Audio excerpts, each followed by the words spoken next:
Disseram-nos que a crise financeira de 2008 aconteceu porque pessoas irresponsáveis pediram demasiados empréstimos aos bancos e depois não tiveram como pagá-los. Mas existe uma parte do problema que não foi contada. A verdade é que este sistema financeiro depende exatamente daquilo que disseram ter provocado esta crise.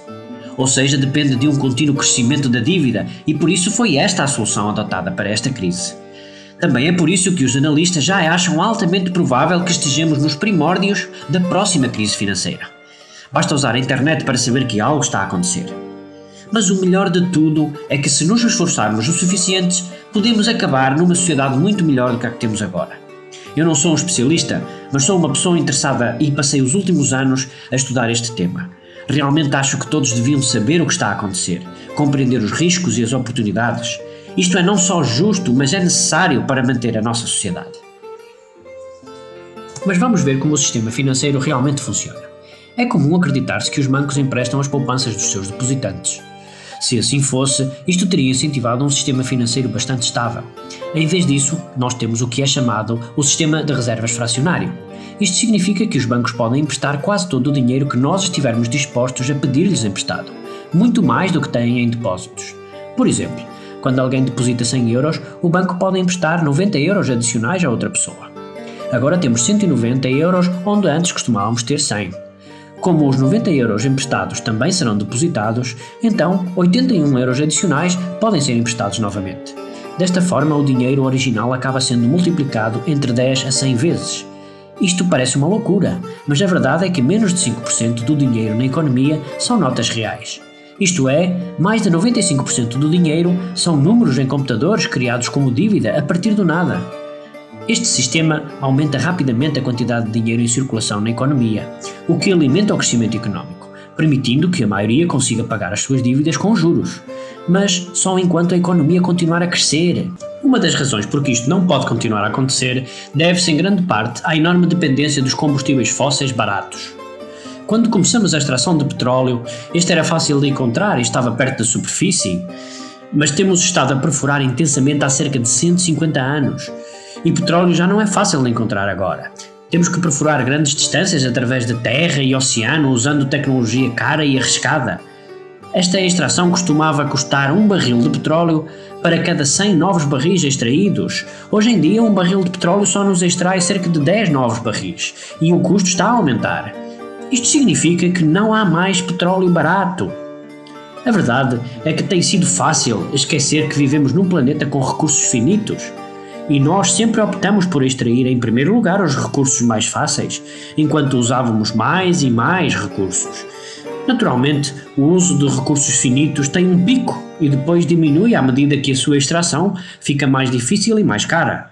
De acordo com estudos, o pico mundial aconteceu em 2008. Isto não significa que estamos a ficar sem petróleo, significa antes que estamos a ficar sem petróleo barato. Quando li sobre isto pela primeira vez pensei, ainda bem que o petróleo é usado principalmente nos automóveis. Mas depois de alguma pesquisa verifiquei que o mais importante que os automóveis são a produção e o transporte de alimentos e muitos outros bens de consumo. A verdade é que as máquinas de produção agrícolas, bem como os pesticidas modernos, dependem do petróleo. O petróleo também é um ingrediente essencial nos plásticos, produtos farmacêuticos, asfalto, tintas, pneus e até mesmo pasta de dentes. O petróleo está envolvido em praticamente todos os produtos que usamos na nossa vida moderna. Além disso, temos o gás natural, o urânio, minerais como o fósforo e muitos outros recursos importantes que atingiram o pico também.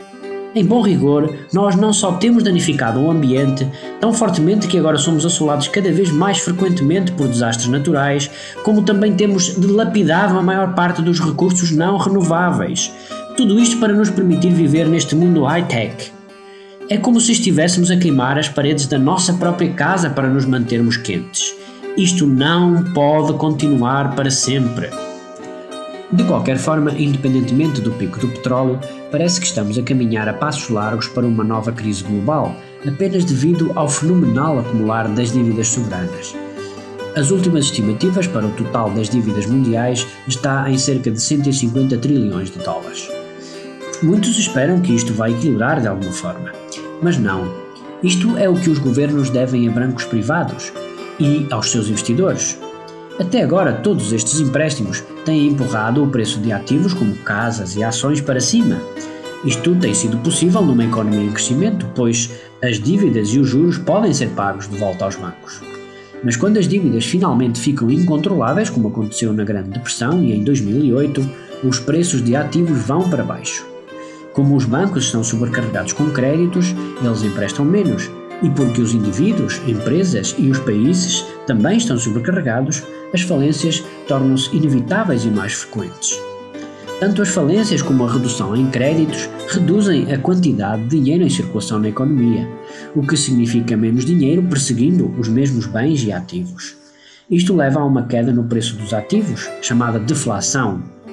Esta espiral deflacionária também significa uma alta taxa de desemprego, preços elevados para produtos básicos e essenciais e uma austeridade em geral. Foi o que aconteceu durante a Grande Depressão e é o que está agora a acontecer. Só que desta vez a crise será ainda mais grave porque vivemos num mundo globalizado e nunca recuperaremos totalmente por causa do pico do petróleo e de outros recursos não renováveis. A crise financeira global de 2008 foi apenas o começo. Desde então, grande parte da classe média do mundo tem vindo a lutar para obter comida, combustível, pagar contas, hipotecas ou alugueres. As coisas só podem piorar. Então o que podemos fazer? Neste cenário deflacionário, o dinheiro dos resgates vai direto para pagar as dívidas e os seus juros. É por isso que as economias pouco têm recuperado desde 2008 para cá. Mas o que é mais curioso é que nem os governos nem os meios de comunicação social falam muito sobre este facto. Todos estão a tentar esconder a situação para vivermos na ilusão por mais algum tempo. Mas isto apenas vai tornar a próxima crise ainda mais difícil. À medida que as coisas piorarem, é natural que os governos priorizem a sua própria salvação, aumentando ainda mais os impostos, fazendo cortes ainda mais radicais ao invés de nos ajudar. Na verdade, não há nenhuma estratégia que eles possam usar para nos salvar, mantendo os seus próprios interesses e sistemas, caso contrário já o teriam utilizado. Este sistema financeiro tem crescido até ao seu limite, e está agora em declínio lentamente, entrando em colapso peça por peça, apenas com ligeiras recuperações devido a intervenções especiais. Felizmente, o desaparecimento deste sistema financeiro pode ser positivo para a nossa sociedade e para o planeta. Já existem muitas pessoas em todo o mundo ocupadas no desenvolvimento de sistemas alternativos. Na verdade, esta sociedade capitalista e industrial não nos tem realmente trazido muita felicidade. Nem sequer conseguiu eliminar a pobreza e a maior parte de nós trabalha muitas horas. E para quê? Para afinal esgotarmos o planeta e sofrermos ainda mais com isso? O que precisamos é principalmente mudar as nossas mentalidades, abandonar esta ideia capitalista de independência e abraçar a ideia mais realista de interdependência. Estas são mudanças que podemos fazer independentemente dos nossos governos quererem ajudar ou não.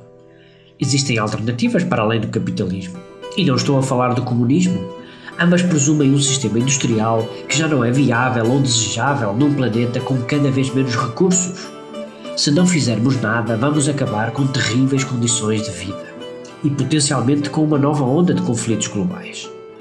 A opção positiva é cooperar mais uns com os outros e colocar menos pressão no nosso planeta. Podemos trabalhar juntos para construir comunidades que possam apoiar trabalho mais significativo e vida mais digna. Podemos abandonar esta cultura do lucro em primeiro lugar e a todo custo, e pensar mais nas nossas famílias, amigos e nos benefícios para as nossas comunidades. Eu não estou a falar de voltar à Idade da Pedra.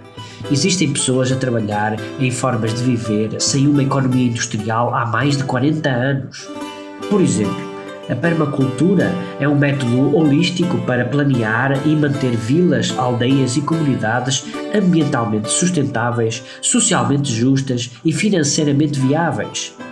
Tecnologias eficientes já existem para atender às necessidades humanas importantes, como o aquecimento e o arrefecimento.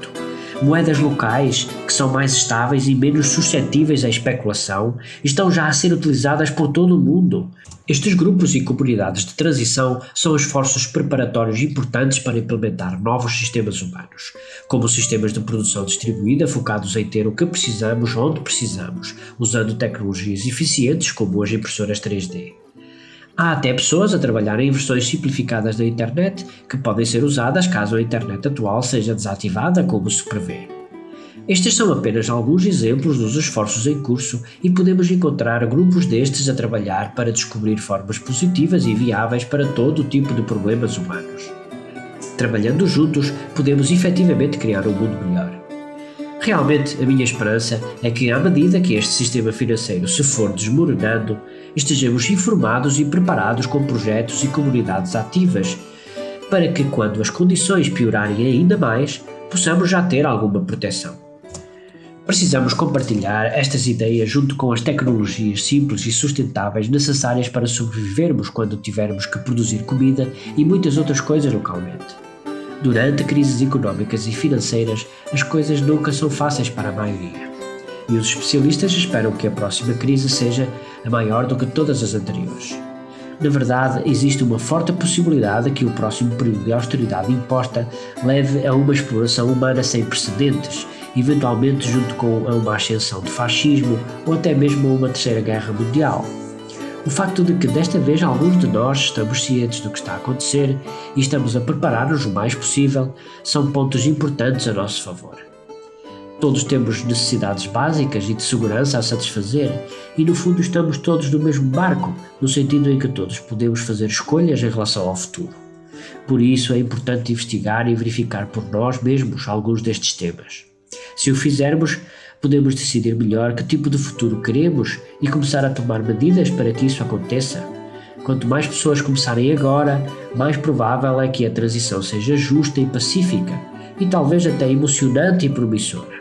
Entretanto, se apreciou o que viu e ouviu aqui, por favor partilhe esta animação com a sua família e amigos. Quanto mais pessoas souberem disto, melhor para todos nós.